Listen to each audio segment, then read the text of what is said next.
There have been some reports and various people have talked about conspiracy theory and this is a false flag. What have you got any views on this side of the? Yeah, I read about that, and interestingly, even in YouTube, you know, where you find many videos, there is another part, the comments, which provide you with a whole lot of very stupid proportions and sentences, but as a whole, it shows you, or it mirrors a certain public opinion, which is quite interesting.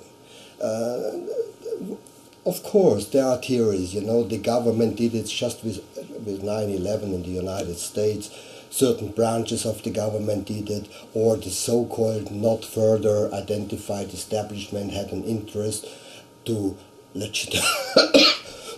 to legitimize and justify stronger measures by the state, the police, with observance, surveillance, data gathering, and so on. You know, I guess this isn't an, how should I say, isn't a sound explanation. First, it didn't look like that. Secondly, we do not have proper information which would prove that or make it plausible. And thirdly, the whole reaction by the establishment, by the police, was of opposite if that would have been the case. You would have expected another orchestrated answer by the society, you know, but the answer, under quotation mark, was delayed. If now the steps undertaken by the government, I mean, it is a novum for Great Britain that in summertime the Parliament had gathered for a meeting exceptionally due to those events. That shows something very important. And the Prime Minister interrupted his travel and came back. I mean, that indicates something which doesn't look like an orchestration according to a master plan, in my view. Maybe we learn from new documents. So far, nothing supports that view, in my view.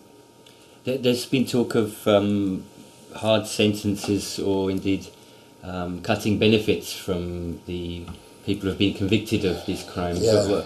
Would there be an alternative, or?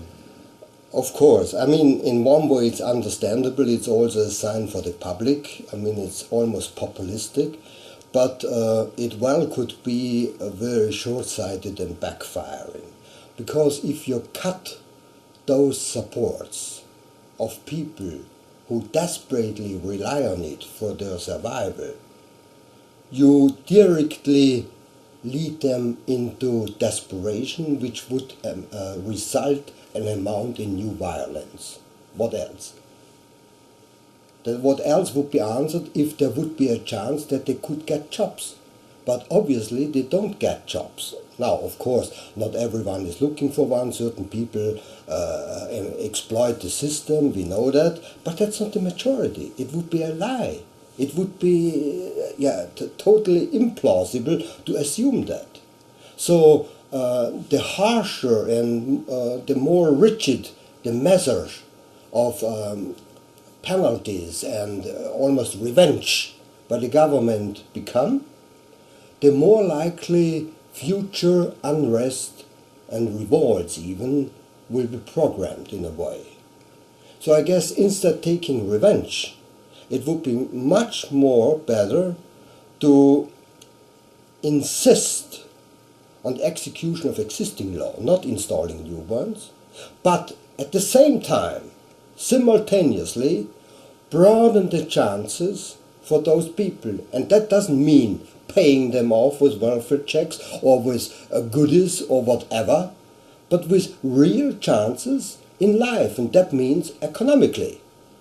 If people can't get jobs, if work is a term they don't know, right, then you have cut them off from future. And if a certain people has the understanding they can't lose anymore because they are already losers, they play the card because nothing can shock them anymore, right?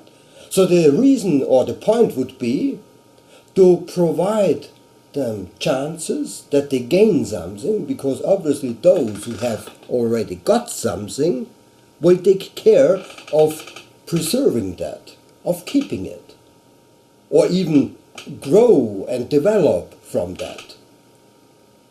Those who have nothing to lose, as we know. And that is always a big danger. Do you think this could breed racism, or does it look like there's going to be, the next riot could be, or the next uprising, or whatever you call it, would be more race orientated? Blacks gegen Muslims, Muslims against Hindus. I know what you mean. Many focus on that. I think this is exaggerated. The problem doesn't lie primarily in races or ethnicities, etc. The point was, if you look at the pictures and the news of that, there were Sikhs, there were people with Turkish roots and other minorities who tried to defend their property, who stood by at their shops against those. So it is rather a social problem. But the danger is, of course, that it can grow into a race-related issue if the government undertakes wrong steps, of course. But in a twofold way, there's a very strange experience one could make with these and during these events. One is that, of course, right-wingers jump on the train, as by riders always, to try to grab any chance, not surprisingly, to exploit it for their issues. No surprise. But they are not a majority, they are minority. On the other hand, within the establishment, within those who consider themselves as the progressive, open, multicultural, intercultural, interested people, those who are on the safe, stable side, there is a very deep,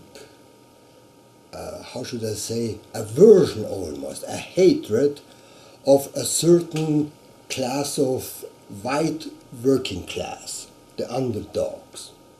And it was very interesting for me that if in some neighborhoods, racial mixed neighborhoods, those Sikhs and Turks and others stood up to protect their properties, it was hailed and praised as responsible answer by citizens.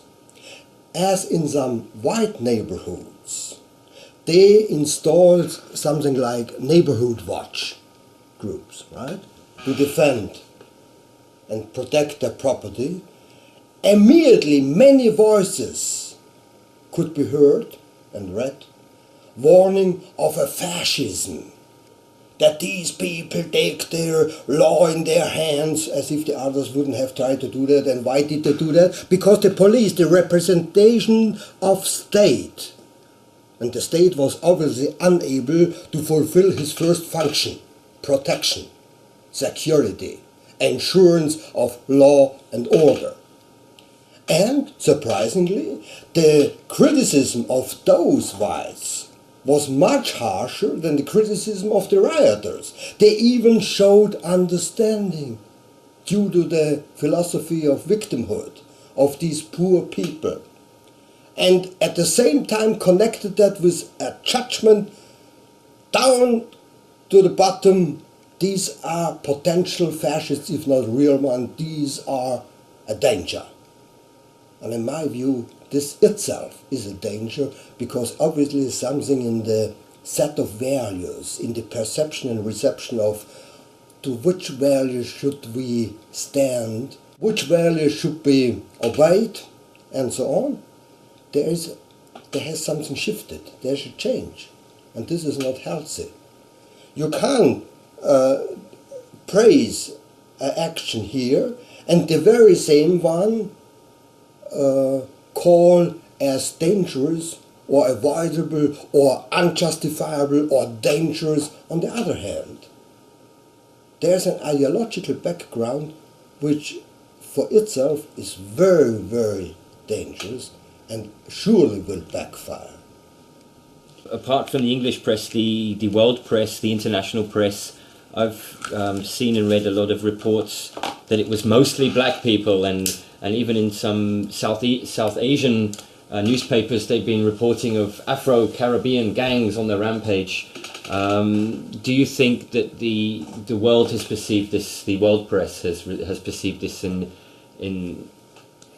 a different way as the reality of I guess this is almost for sure.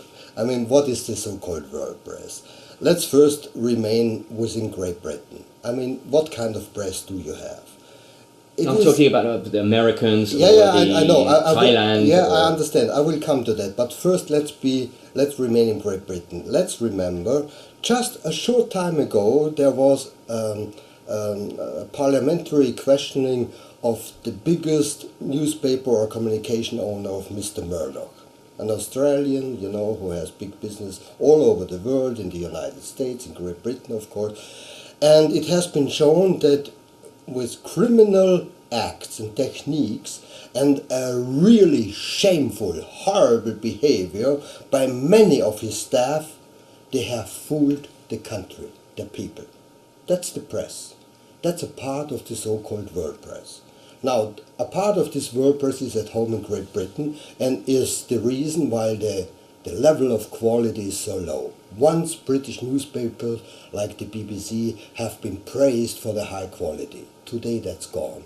Even on BBC is low graded. That's gone. If we look now on other countries, then we would have to ask first, which kind of country? United States, for example. I mean, what is there? What kind of quality press? The world press displaying those papers who are mass-oriented do not have any quality. Those who show quality are small-numbered and reach only a small fraction of the public which is highly educated. Other countries, Asia also, I don't know any quality paper.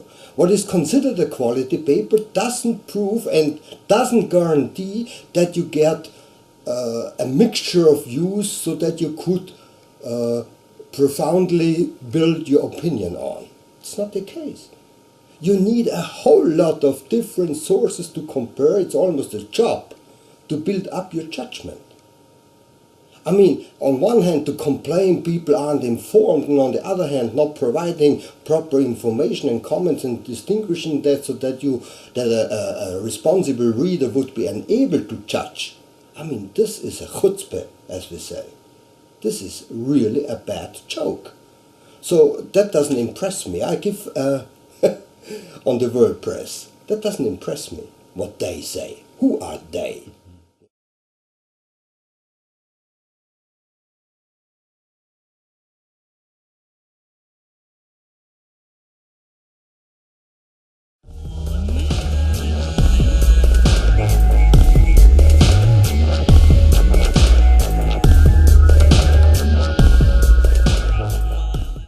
One last question. I noticed you have a Nike t-shirt on. Did you steal it from a shop? Yes. No. I got it from an organization for a leftist supportive organization for poor socialists. Dr. Handl, thank you very much. You're welcome.